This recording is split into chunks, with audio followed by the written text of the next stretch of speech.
Daily Forex, this is Chris saying a look at the Canadian dollar.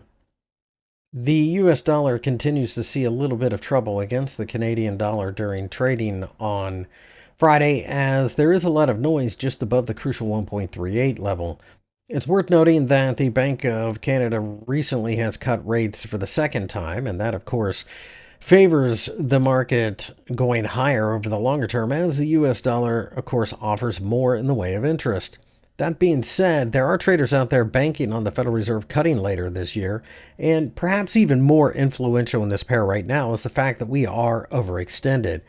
A little bit of a pullback would make a certain amount of sense, especially if we were to drop towards the 1.3750 level, an area underneath that I see as minor but potentially supported.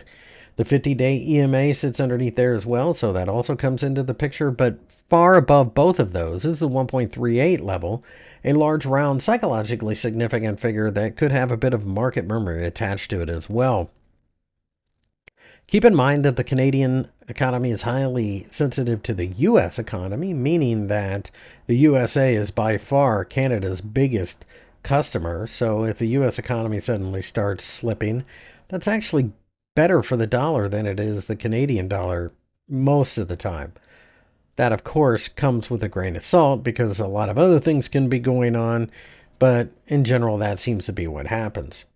I do think that pullbacks will have value hunters coming back into the market, eventually trying to get to the 1.39 level above, which is a major round figure and an area that we had seen a massive swing high at back in the fall of 2023. In general, I do think we're going higher, but I prefer to find value and take advantage of dips.